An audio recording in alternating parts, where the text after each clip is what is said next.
बोले बातचीत करें, हमें आशीषित करें। प्रभु हमें चलाने वाले आप हैं और आपसे बेहतर हमें कोई नहीं जानेगा। प्रभु इन वचनों के द्वारा अपना भेद, अपना प्रकाशन हम पर प्रकट करें ताकि हम अद्भुत रीति से प्रभु आपकी ओर बढ़ सकें। यीशु के नाम से। उत्पत्ति 28 इसका 1 से लेके 5 तक हमने पढ़ा।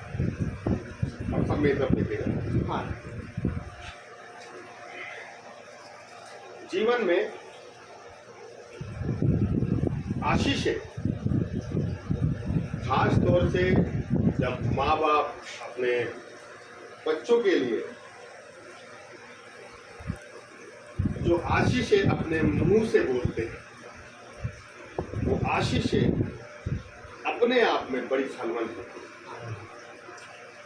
है। माँ बाप का जीवन में इतना महत्वपूर्ण योगदान होता है जितना हम कभी किसी के लिए सोच नहीं सकते।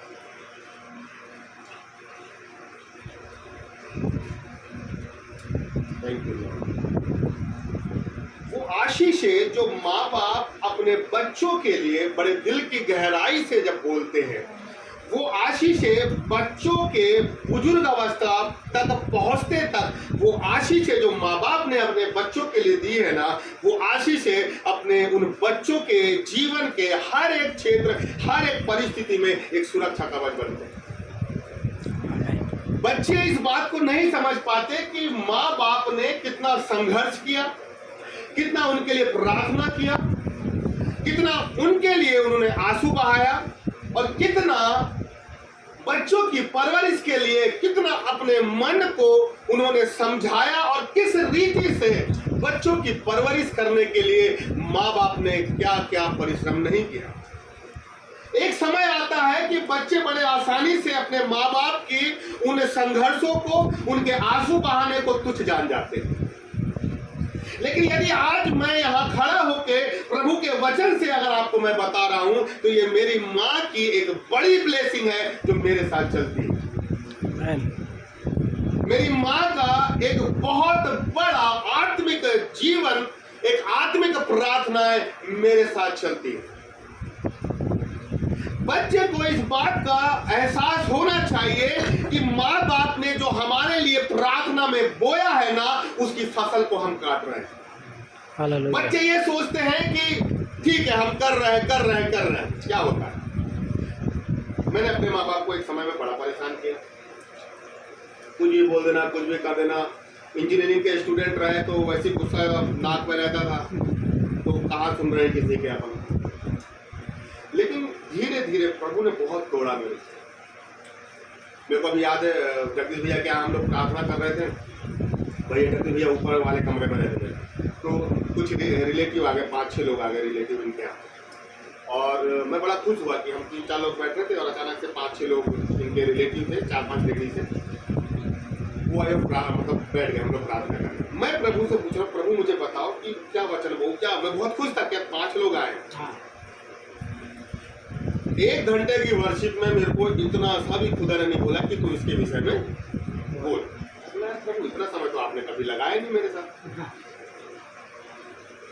मेरे को खुदा ने बोला, पहले जिस भाई का तूने दिल दुखाया है, पहले जा और पहले उससे प्रार्थना शुरू होने के पहले मेरे पिता का फोन मेरे पास आया और मेरे पिता कभी बात नहीं करते। हालांकि इस दुनिया में नहीं रहे हो, मेरे पिता कभी ऐसे बात नहीं करते। आई बात करती थी, बाबूजी बगल में बैठते थे और आई बात करती थी, मम्मी बात करती थी, मैं पापा बात बोलते जाते थे। तो पता नहीं उनके कहाँ उनको मेरी याद आई या कैसा उनका प्रेम मेरे लिए उमड़ा, उन्होंने मुझे खुद फोन लगाया। पर मैं उस समय उतनी बौद्धिक क्षमता में नहीं था और मैंने उनको ठाल दिया। प्रार्थना शुरू होने के पहले मैंने ठाल दिया, जैसे बोल दिया था मैंने कुछ, ठीक है ना, प्रार्थना शुरू होने के पहले। अब मैं 1 घंटे हम लोग भैया के साथ वर्शिप कर रहे हैं, प्रभु वचन दो, वचन दो। काय का वचन? कोई वचन नहीं।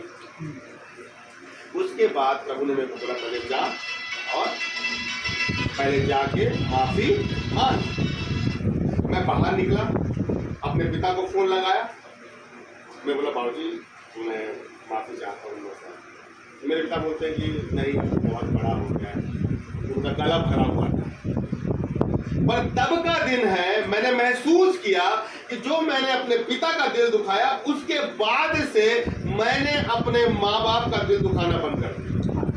हालेलुया।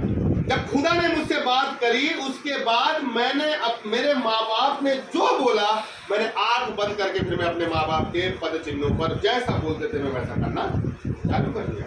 जब मैंने माफी मांगा, फिर मैं अंदर आया, तब प्रभु ने मुझे वचन बोला कि यहाँ से वचन। हम अपनी आशीषों को खुद कमाते हैं और अपनी आशीषों को खुद गवा देते हैं। हमारे घर में माँ बाप हैं जिनकी सेवा करके, जिनका दिल रखकर, जिनके साथ कुछ समय बिताकर हम बहुत सी आशीषों को ले सकते हैं। लेकिन होता यह है कि आज की जनरेशन ना अपनी बौद्धिक क्षमता, अपने आप को बहुत इंटेलिजेंट समझती है। वो ये सोचती भाई हमारे माँ बाप पुरानी अवस्था के, उनको समझ में नहीं आता, ये नहीं आता, वो नहीं आता, और वो अपनी जनरेशन में गुजारना मांगते हैं। लेकिन यहां जब हम पढ़ते हैं कि याकूब को जो आशीष है इसहाक दे रहा है, वो किस कंडीशन में दे रहा है? वो इस कंडीशन में आशीष दे रहा है जब याकूब ने झूठ बोलकर एसाव की आशीषें चुरा लिया। 27 में, इसके पहले कौन सा अध्याय था? 27वें अध्याय में जब आप पढ़ेंगे ना, तो याकूब ने क्या किया है? एसाव की आशीषों को चुरा लिया है। और उसकी माँ बोलती है कि भाई एसाव के मन में तेरे लिए कुछ आ गया है, तू लाबान के यहाँ चले जा। और ये याकूब घर छोड़ने से पहले अपने पिता के पास जाता है, और पिता के पास जाने के बाद भी जो इसहाक है याकूब को डांटता नहीं कि तूने एसाव के साथ ऐसा क्यों किया, तूने चोरी क्यों करी, अब फिर आया तू मेरे पास। उसने डांटा नहीं। आप बाइबल पढ़ लीजिए, इसहाक ने याकूब को एक बार नहीं डांटा। उल्टा जब याकूब उससे मिलने जा रहा है और मिलने जाने के बाद वो जब इसहाक के पास जाता है, तो इसहाक उसको डांटने की जगह, समझाने की जगह उसको क्या बोल रहा है? और आशीष दे रहा है। बच्चे कितनी ही गलती क्यों ना कर ले, लेकिन माँ बाप का दिल इतना बड़ा होता है बच्चों के लिए कि वो हर परिस्थिति में अपने बच्चों को आशीष ही देते हैं। हालेलुया। लेकिन बच्चों को क्या है, समझ में बड़े देर बाद आता है। अब आप कल्पना करो, याकूब ने एसाव के साथ गलतियां तो करी, लेकिन मालूम उसका खामियाजा कैसे भुगतना पड़ा उसे? आप ये सोचिए कि जब याकूब लाबान के पास भाग के गया, 20 साल वहां रहा, जब वो वापस भी आया तो एसाव के साथ मिला, और एसाव बोलता भाई मेरे घर चल, बोलता बाद में बाद में आऊंगा, वो दूसरा रास्ता ले लेता है। याकूब को ये पनिशमेंट थी कि जीवन भर उसको अपने माँ बाप के साथ रहना नहीं पड़ा। माँ बाप मर भी गए, इसहाक मर गया, उसकी पत्नी मर गई, लेकिन याकूब को मुंह नहीं देखा पाया। जब माँ बाप हमारे साथ रहते हैं ना, तो इनकी इंपॉर्टेंस हमारी लाइफ में बहुत कम रहती है। लेकिन जब वो हमारे पास नहीं रहते ना, आपको वो चीजें याद आते जाती है, और आप तब महसूस करते हैं कि यार माँ बाप की आशीषें बहुत हमारे जीवन के हर क्षेत्र में हमारे लिए सुरक्षा कवच बनती है। जब याकूब के जीवन में जब हम आएंगे, तो याकूब के जीवन में देखिए कि याकूब जो था तंबू में रहता था, माँ का कितना प्यार मिलता था उसको, और यहाँ तक कि बाप का भी उसको कितना प्रेम मिला कि गलती करने के बाद भी उसने उसको आशीष दी। मतलब याकूब जब तक अपने घर में था उसको बहुतायत से प्रेम मिला, बहुतायत से उसको संभाला गया, लेकिन जैसे ही वो अपने मामा लाबान के यहाँ गया तो क्या हुआ? अपने घर से जस्ट उल्टा उसके साथ वहां पर होने लगा। अब मेरा जो मुख्य विषय चालू हो रहा है, अब आप ये देखिए कि याकूब जिसको अपने माँ बाप का बड़ा प्यार मिला, और जैसे वो मामा के यहाँ गया तो मामा ने क्या करने लगा? उसके साथ छल कपट करने लगा। बाइबल कहती है कि उसने 10 बार याकूब की मजदूरी को बदल दिया, उसको परेशान किया, ठीक है ना। लेकिन आप देखिए कि एक व्यक्ति जब अपने माँ बाप के घर से मामा के घर गया है, तो वहां पर उसको किसी भी व्यक्ति का सपोर्ट नहीं है। माँ बाप के यहाँ तो सपोर्ट था, माँ ने उसको सपोर्ट करी, बाप ने उसको डांटने की जगह, एसाव की आशीष चुराने की जगह उसको सपोर्ट किया, सपोर्ट करने के बावजूद उसको आशीष दिया और बोला कि ठीक है तू जा। कितना सपोर्ट उसको अपने परिवार में गलत होने के बाद भी उसके माँ बाप करते रहे। लेकिन जैसे ही मामा के यहाँ गया तो वहां सपोर्ट बंद। अब आप देखिए सपोर्ट वहां पे क्या हो गया, बंद हो गया। अब आप ये सोचिए कि कई बार खुदा हमें हमारे माँ बाप से हमें दूर क्यों करता है। खुदा को पता है कि ये माँ बाप के साथ रहेगा ना तो ये माँ बाप पर ही डिपेंड होकर रह जाएगा। क्यों करता है परमेश्वर ऐसा? आज कितने बच्चे हैं जो अपनी माँ को, अपने पिता को हर एक चीज बताते हैं, छोटी से छोटी, बड़ी से बड़ी शेयर करते हैं कि नहीं करते? करते हैं ना। लेकिन आप कल्पना करो कि परमेश्वर याकूब को उसके परिवार से क्यों अलग करके ऐसी जगह लेके गया, बिल्कुल उल्टी जगह पर, और वहां पर वो माँ बाप उसका सपोर्ट नहीं कर सकते और जो मामा है वो भी सपोर्ट नहीं कर रहा है। तो कई बार परमेश्वर हमारे प्यार करने वालों के बीच से हमें निकालता है और ऐसी जगह खड़ा करता है कि जहां हमारा कोई सपोर्ट ना करे। और परमेश्वर इसलिए ऐसा होने देता है कि कोई भी हमारे आसपास के लोग, हमारे रिलेटिव, हमारे पेरेंट्स, हमारे कोई भी लोग सपोर्ट ना कर पाए। वो इसलिए कि व्यक्ति लोगों के सपोर्ट से बाहर निकलकर परमेश्वर पे सपोर्ट करना सीख सके। याकूब को खुदा इसलिए वहां से निकाल के लेके आया ताकि वो समझे कि जब किसी का भी सपोर्ट नहीं होता तब परमेश्वर सपोर्ट करता है। ये हमको समझना है कि हमें धीरे धीरे अपने माँ बाप से, अपने लीडर से, अपने मेंटोर से, अपने रिलेटिव से, अपने इन तमाम चीजों के विश्वास से धीरे धीरे उठते हुए खुदा ये चाहता है कि हम अपने पैरों पे क्या हो जाए, अपने पैरों पे खड़े होने का मतलब यह है कि व्यक्ति खुद अपना अच्छा बुरा समझ सके और पवित्र आत्मा की अगुवाई में वो एक अच्छा डिसीजन ले सके।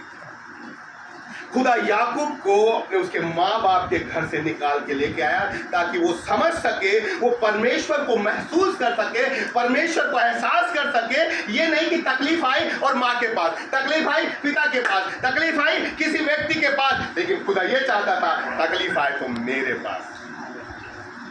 होता है कि नहीं?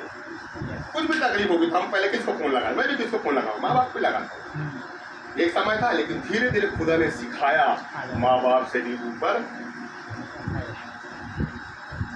कई बार जब बहुत सी बहनों के फोन आते हैं मेरे पास, जब लड़कियां शादी होके जाती हैं, क्या होता है 6 महीने 8 महीने के बाद सारी चीजें अच्छी चलती है, 1 साल के बाद किसी डांट दे करके फिर क्या होता है, इसके परिवार वाले इधर, उसके परिवार उधर, और फिर वो पूरा रास्ता फैल जाता है। लेकिन खुदा ये बताना मांगता है कि तुम्हारे जीवन में तुम किसी का सपोर्ट बन जाओ तो बन जाओ, लेकिन किसी को अपना सपोर्ट मत बना के रखो कि कुछ भी हुआ तो भाई उनके पास। आपको परमेश्वर का सपोर्ट की यदि जरूरत है तो खुदा आपको ऐसी परिस्थिति में लेके जाएगा जहां पर आपको खुदा को पुकारने के अलावा आपके पास कोई चारा नहीं होगा। ये खुदा की खासियत है। हमारा खुदा ऐसे ही करता है। योना को कहां डाल दिया? मछली के पेट। क्या कर सकते हो बताओ साहब, क्या कर सकते हो? मेरे को एक व्यक्ति बता दो कि उसको मछली के पेट में डाल दिए, तुम्हारी माँ आएगी वहां पर? तुम्हारा बाप आएगा वहां पर? कौन आएगा वहां? बापों का बाप आ सकता है, वहां कोई नहीं आ सकता। खुदा ऐसी परिस्थिति में लेके जाता है, ना जब तुम दाएं ना बाएं ना आगे और ना। जो बहुत होशियार होते हैं ना, खुदा उनको ऐसे लेके जाता है, बोलता चल बहुत दिमाग लगाता है ना, अब करके दिखा बोला। लेकिन खुदा ऐसा जगह क्यों लेके जाता है? तो खुदा को अपने बच्चों को मछली के पेट में डालने से मजा नहीं आता, लेकिन खुदा को मालूम है ये बहुत ढीढ़ बच्चा है, ये वहीं जाके सुधरेगा। ये खुदा की खासियत है। इसलिए खुदा हमें वहां लेके जाता है जहां पर हमें खुदा को पुकारने के सिवा कोई चारा नहीं। आप माँ को पुकार लो, माँ तो खुद प्रभु को पुकार रही है, वहां पर बीमार पड़ी है। बाप को, किसी को भी, तो खुदा हमें ऐसी परिस्थिति में इसलिए लेके जाता है कि हम खुदा को पुकार सके और खुदा के साथ अपने संबंध को सुधार सके। और हम जब खुदा को पुकारे तो इस बात का हमें विश्वास होना चाहिए कि खुदा हमारी सुन, खुदा ऐसी स्थिति में इसलिए लेके चला जाता है कि हम खुदा पे विश्वास करना और विश्वास के द्वारा अपने जीवन में काम खुदा से करवा सके। उसको किसी बात का सपोर्ट नहीं था, याकूब को किसी बात का सपोर्ट नहीं था। खुदा कई बार हमारे जीवन से ये चाहता है कि हम किसी के सपोर्ट में इतना भी सपोर्ट ना ले लें किसी का कि हम हैंडीकैप्ड हो जाए, अपंग हो जाए, कि कुछ भी हुआ तो उनके पास, कुछ भी हुआ तो नहीं। ऐसा नहीं, आत्मिक जीवन में भी ये कभी काल प्रार्थना दुआ सपोर्ट लेना चाहिए, लेकिन हर बार ये चीजें नहीं होनी चाहिए। अब देखिए अब्राहम को परमेश्वर ने क्या बोला, अपने रिश्तेदार अपने कुटुंबियों को छोड़ और निकल। खुदा ने सबसे पहले उसको कहाँ से निकाला, उसके रिश्तेदारों से निकालेगा। चलो क्यों निकाला भाई, क्योंकि उसको मालूम था कि मैं इसको यहाँ आशीष, अब्राहम को बोलना था प्रभु यहीं दे दो ना आशीष, मेरे को कहाँ लेके जा रहे हो। यहाँ घर बना हुआ है, 64 कमरे का घर था अब्राहम का, माँ है, बाप है, चाचा है, फूआ है, मेरे को क्यों लेके जा रहे हो। लेकिन अब्राहम को नहीं पता था, अब्राहम वो चीज नहीं देख पाया था, पर परमेश्वर को मालूम था कि ये यहीं रहेगा और जब मैं इससे बातें करना चालू करूंगा ना, जैसे देखो परमेश्वर ने बोला मैं तुझे संतान, पूरे 25 साल के इतिहास में शायद 3 बार परमेश्वर ने अब्राहम को बोला कि मैं तुझे संतान, ठीक है। अब ये अपने घर में रहता और बोलता मैं तुझे संतान दूंगा। पहली बात 75 साल की उम्र में किया खुदा ने, फिर शायद 84 के आसपास में बात किया, ठीक है। आप ये सोचो इस 9 साल के ड्यूरेशन में अब्राहम के रिश्तेदार अब्राहम को पागल कर देते, बच्चा कब होगा, बच्चा कब होगा, बच्चा कब होगा। वो बोलता खुदा देगा, खुदा देगा, खुदा देगा। और एक समय आता अब्राहम बोलता कि अरे भैया बस तो करो यार, रिश्तेदार जान खा जाते बस। इसलिए खुदा ने बोला चल निकल, या तो ये रहेंगे या तो मेरी योजना रहेगी। खुदा को बहुत अच्छे से मालूम है, इसलिए ना मुझे बाहर निकाला, ये भाई साहब को बाहर निकाला, ये इनको भी निकाला, ये इनको भी निकाला, नहीं रहने दे रहे बाबा। उसको मालूम है ये रखेंगे तो ये वापस लौट जाएंगे। जैसे कोई बच्चा जब पढ़ाई करके आता है ना गाँव में, तो पहले बोलते ना तुम्हारा लड़का आ गया, तुम्हारा लड़का आ गया, तुम्हारा लड़का आ गया, जैसे डिग्री कंप्लीट हुई तो नौकरी कब करेगा, नौकरी कब आगे का क्या हमारा है, हम टेंशन ले लेंगे, तुम अपने बच्चों को।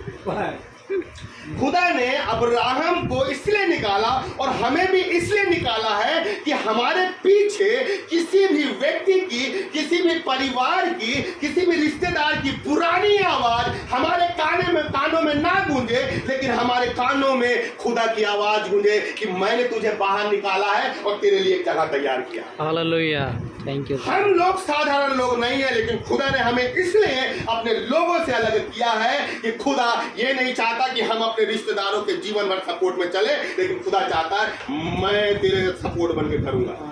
मैन। और मैं आपको बता दूं, रिश्तेदार आपको 1 लाख दे देंगे, 2 लाख दे देंगे, 5 लाख दे देंगे और 50 बार बेइज्जती भी कर देंगे आपको 5 लाख के लिए, और वो पैसे भी ले लेंगे, आपकी इज्जत भी ले लेंगे। लेकिन खुदा ऐसा है ना, वो आपको कहीं से पैसे भी दिलवा देगा और आपकी इज्जत ना बचा के भी रख लेगा, और 10 लोगों के बीच आपकी इज्जत को ना और 4 चांद करवा देगा।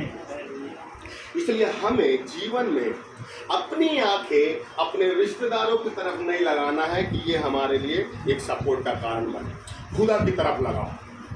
जीवन में कभी भी आप कुछ भी हो, किन्हीं भी हालातों में हो, आप खुदा की तरफ अपनी आंखें लगाओ। सपोर्ट जो है याकूब का, मैं सोचता हूँ एक प्यारा सा मासूम सा बच्चा जो तंबू में रहता था, अचानक से खुदा ने उसको ऐसी जगह लेके चला गया जहाँ पे वो उसके विरोध में काम कर रहे हैं, उसकी मजदूरी बदल रहे हैं, पता नहीं उसके साथ कैसा व्यवहार कर रहे हैं, लेकिन ये बंदा क्या है, वहां पर इसको समझ में आया कि यार यहाँ पर ना मेरे को मामा का सपोर्ट है, ना मेरे माँ बाप का सपोर्ट है। लेकिन वो वहां से खुदा का सपोर्ट लेना चालू किया। एक बड़ा अच्छा वचन अय्यूब 4:4 में लिखा हुआ है, जल्दी पढ़ लीजिए।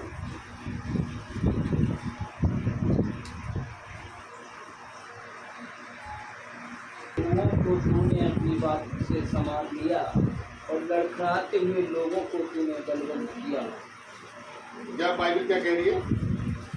गिरते हुओं को तूने अपनी बातों से संभाल लिया। और लड़खाते हुए लोगों को उन्हें बलवंत किया। बाइबल क्या कह रही है? तुमने कैसे पढ़ा उसको? गिरते हुओं को तूने अपनी बातों से संभाल लिया। गिरते हुओं को अपनी बातों से संभाल लिया। संभाल लिया। गिरते हुओं को, और गिरते हुओं को तूने अपनी बातों से संभाल लिया। अब देखा जनरली कोई जैसे बच्चा चल रहा होता है और ठोकर लग जाती तो अपने मुंह से तुरंत निकलता है, अरे संभलना, बचना। निकलता है कि नहीं निकलता? खुदा ये बताना, ये अय्यूब के लिए है, लेकिन ये खुदा की खासियत है। हमारा खुदा हमारे ठोकर लगने से पहले वो किसी व्यक्ति के द्वारा नहीं, लेकिन अंदर पवित्र आत्मा के द्वारा खुद बताता है कि आगे ठोकर लगी है, संभल के चल।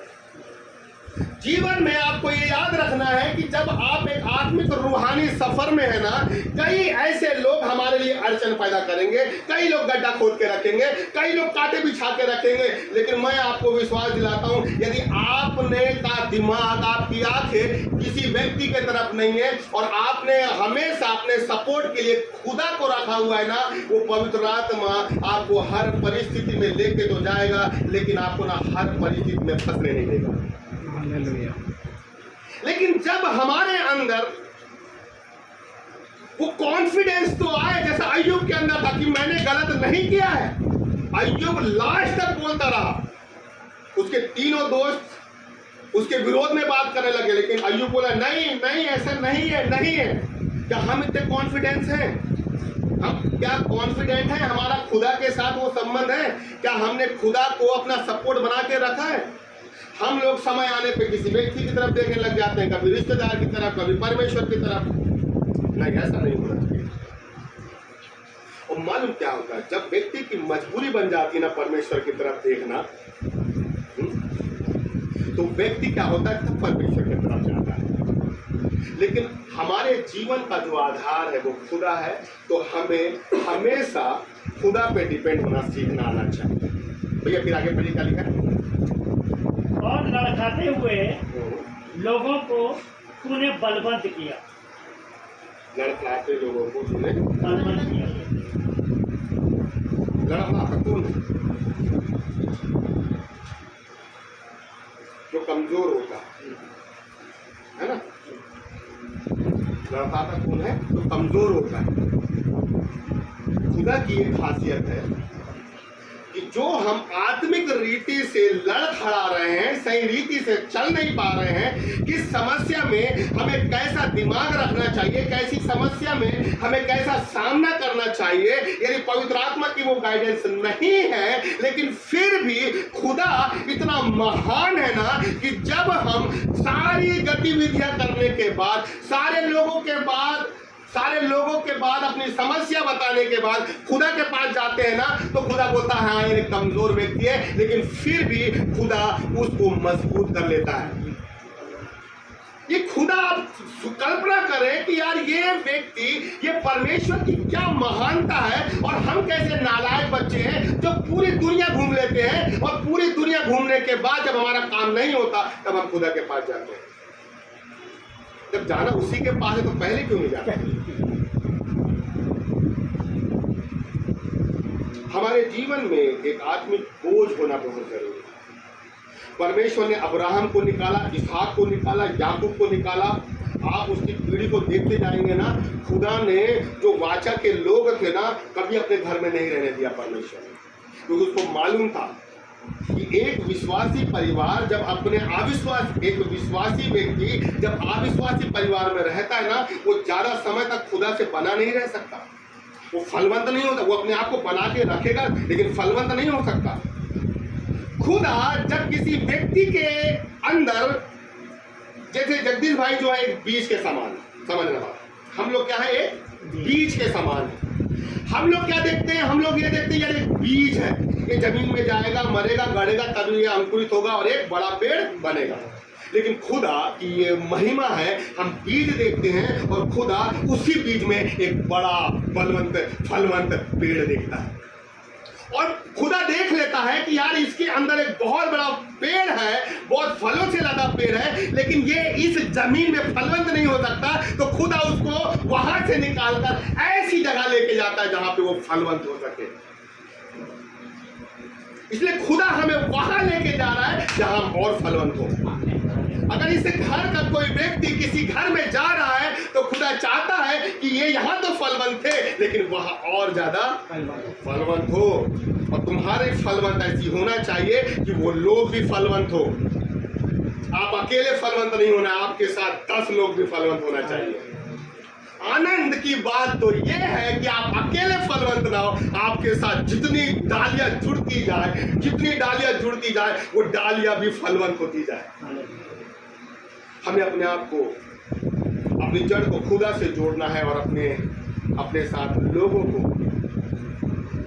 डालियों को अपने साथ जोड़ना है ताकि खुदा की जड़ से हमें बेहतरीन चीज मिले और ये बेहतरीन चीज उन तमाम परिवार में, उन तमाम डालियों में क्या हो, बहे। एक बड़ी चीज, एक व्यक्ति था, 2 दोस्त थे। एक जिस शहर में वो रहता था वो शहर बहुत व्यभिचार और पाप से भरा हुआ। तो इस व्यक्ति को बहुत बुरा लगता था यार कि मेरे शहर में इतना पाप, इतना व्यभिचार, इतना नशा। इसने निर्णय लिया, ये अपने कमरे में गया और इसने लगातार प्रार्थना चालू कर।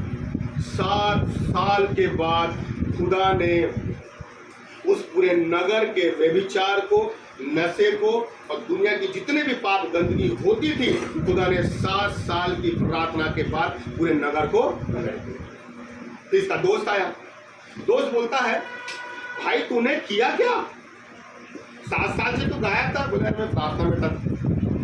तो बोले यार तूने इतनी प्रार्थना किया भाई कि नगर जो है बचा लिया गया, पर तूने किया तो किया, कैसे किया? बोलता चल मुझे वो दिखा। ये अपने कमरे में लेके गया तो वहां पर एक लकड़ी का गलीचा था। गलीचा समझते हैं, जैसे ये है ना, पर वो इतना मोटा लकड़ी का गलीचा था, है ना, इतने है, लकड़ी का बना हुआ था। और वहां पर ऐसे गड्ढे गड्ढे बने थे, समझ रहे? जैसे आप अगर केरल जाओगे वहां बोलते हैं थोमा के निशान रखे हुए पत्थरों पर, बोलते हैं पता नहीं सचे के, ठीक है ना। तो बोलता है यार ये क्या है? बोले यार ये गलीचा है लकड़ी का। तो ठीक है, बोले ये निशान क्या है? बोले 7 साल बोले इसी गलीचे में रहकर मैंने प्रार्थना किया है और ये जो तो निशान दिख रहे हैं ना, ये मेरे घुटने के निशान है। बोले यहीं पर मैंने अपने घुटने टेक के मैंने प्रार्थना किया है, तब खुदा ने 7 साल में नगर को उल्टा है। देख के दिखाओ, आधे घंटे ऐसे देख के दिखाओ, आधे घंटे में कमाना था। जिस व्यक्ति को आत्मा की बोझ होता है ना, वो ये कमर का दर्द, घुटनों का दर्द, सर का दर्द, ये सब भूल जाता है।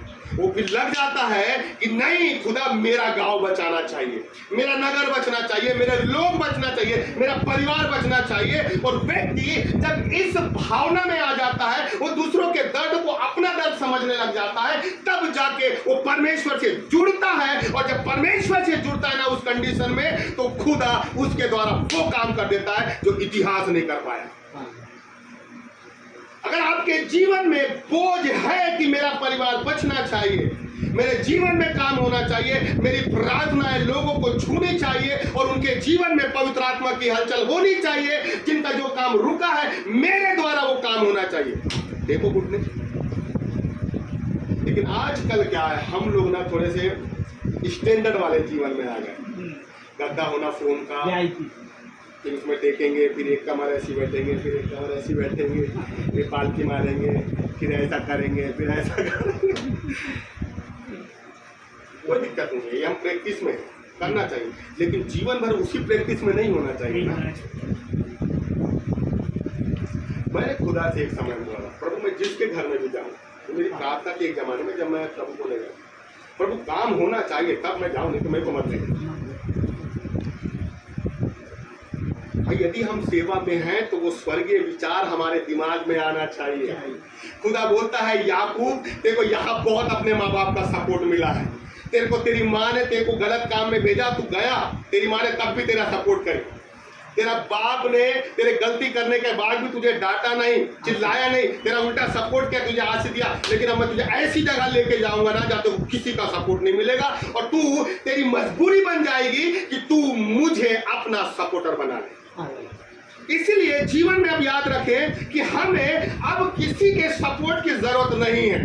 अगर आपकी आंखें आज भी किसी के सपोर्ट में लगी हुई है ना, तो मैं ये बोल रहा हूं आपको सपोर्ट तो मिल जाएगा, लेकिन आप आशीषित नहीं होंगे। इसलिए अपनी आंखों से उन लोगों की छवि को, उन लोगों की इमेज को, उन परिवार की मदद को जो वो हमारे लिए कर सकते हैं, उन परिवारों को हटाएं, उनकी जगह अपनी आंखें परमेश्वर की ओर लगाएं। बालाघाट में एक का एक्सीडेंट हुआ, मेरे से बात हुई, परमेश्वर ने मेरे मन में डाला कि उसको कुछ पैसे दे, तो मैंने फोन पे कर दिया लड़के को। तो उसकी माँ का फोन आया, बोलते रिपू तू जो प्रार्थना करके गया था और जितने पैसों की मदद तूने किया और जितने भी लोगों ने किया, जितना हमारे पास पैसा लोगों ने दिया हमारी मदद के लिए, बोले उतना ही हमारा दवाई का खर्चा था, ना 1 रुपये कम ना 1 रुपये। फिर वो क्या बोलती, वो ये बोलती है, बोले मैं तो सोच रही थी मैं इनसे मांगूंगी, तो बोले उनसे मांग लेती तो क्या मुझे उन्हें देना नहीं पड़ता? देना पड़ता। बोले पहली चीज़ तो देना पड़ता, दूसरी चीज़ है कि भाई कभी ना कभी उनके एहसान तले हम दबे हैं, तो वो एहसान तले वाली बात अलग हो जाती है। लेकिन वो ये बोलती है कि मैं खुदा का धन्यवाद देती हूँ कि खुदा ने दिलाया भी, और ऐसा दिलाया कि मुझे किसी को देने की जरूरत नहीं है, और जो मेरे अंदर खुदा के सम्मान है, खुदा के लिए जो आदर है, वो 10 गुना बढ़ चुका है। मेरा विश्वास पहले कुछ नहीं था, लेकिन खुदा ने ये चमत्कार करके मेरे विश्वास को 10 गुना बढ़ा दिया। आप या आपकी आंखों के सामने यदि कुछ लोग हैं जो आपकी मदद कर सकते हैं ना, कर सकते हैं, बिल्कुल कर सकते हैं, लेकिन आपको समझ में है कि आपको मदद भी किससे मांगना है। अरे जब है हमारे पास एक ऐसा जो हमारी हर परिस्थिति में मदद करेगा, तो फिर हम क्यों भागे? हमें हमारे विश्वास को क्या करना है, बढ़ाना पड़ेगा। और हम लोग खुदा के अनुग्रह से बाहर निकाले हुए लोग हैं।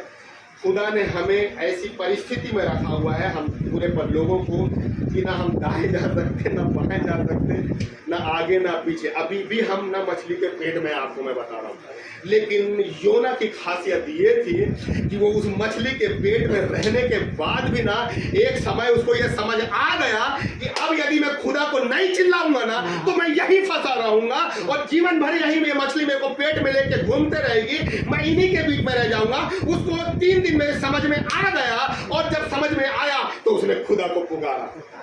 इसलिए यदि हमको क्या है ना, हमको अभी तक समझ में नहीं आया है, जो हमें समझ जाना था ना कि यार खुदा ने हमें इस परिस्थिति में क्यों रखा है, हम नहीं समझ पा रहे।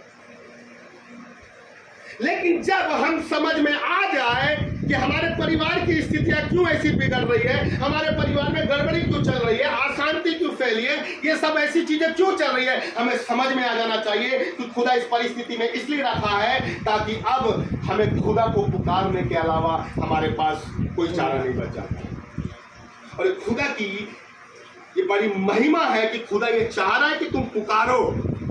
कई लोगों को तो चाहता भी नहीं कि तुम पुकारो, इसलिए हम लोगों को खुदा चाह रहा है कि कुछ समय हम खुदा को क्या करें, पुकारें। आपके जीवन में आप किसी भी परिस्थिति में क्यों ना हो, चाहे आप बच्चों के चलते परेशान हो, पैसों के चलते परेशान हो, आर्थिक तंगी के चलते परेशान हो, भविष्य की योजना के चलते परेशान हो, अपनी पारिवारिक चिंताओं में, आप किसी भी समस्या में क्यों ना हो, खुदा ने आपको ऐसी जगह रखा है, आप हिल डुल नहीं सकते। लेकिन खुदा ये चाह रहा है बेटा कि मैंने यहाँ पे कुछ इस मकसद के लिए रखा है ना, वो मकसद तू समझ और उसके बाद तू मुझे पुकार।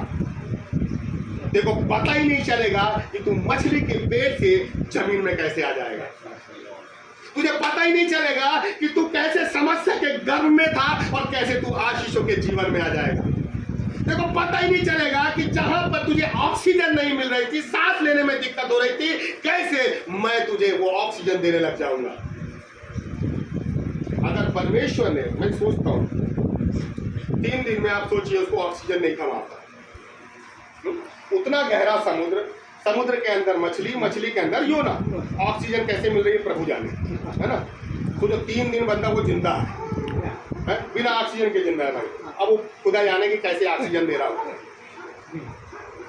खुदा ने बोला बेटा मरने तो नहीं दूंगा, आदूंगा तो वही, लेकिन मरने नहीं दूंगा।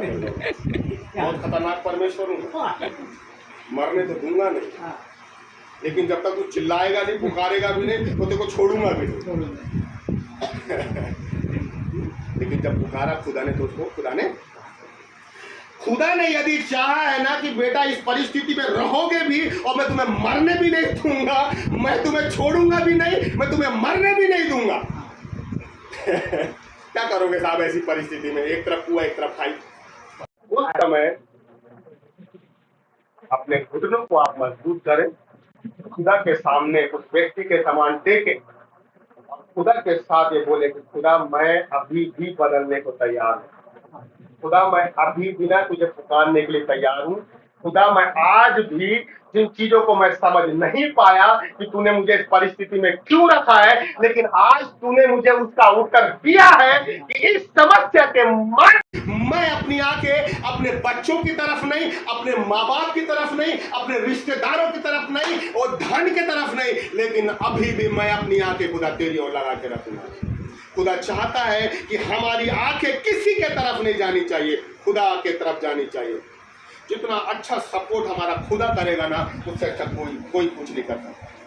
इसलिए आप लोगों से मेरी बड़ी विनती है, मेरी कोई तैयारी नहीं थी, पर बस खुदा ने मेरे को ये वचन देके भेजा था, प्रभु की महिमा। लेकिन मैं जानता हूँ कि खुदा ने क्या बोला है आपको। खुदा ये चाह रहा है कि आप किसी के सपोर्ट पे मत जिए, आप खुदा के सपोर्ट पे जिए। खुदा आपको मृत्यु तक अच्छा लेके चलेगा। दाऊद कहता है वो मेरी मृत्यु तक मेरी अगुवाई करने वाला परमेश्वर है।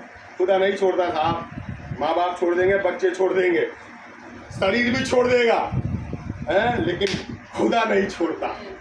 इस बात पे विश्वास रखें और केवल परमेश्वर की ओर देखना चाहिए। आइए हम प्रार्थना।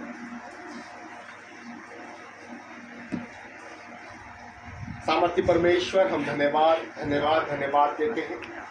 पवित्र आत्मा प्रभु, तू नहीं चाहता कि हम अपनी आंखें उन व्यक्तियों की तरफ लगाए जो हमारे लिए सपोर्ट का कारण बने। तू नहीं चाहता कि हम अपनी आंखें अपने बच्चों की तरफ लगाए। तू नहीं चाहता खुदावन, तू नहीं चाहता खुदा कि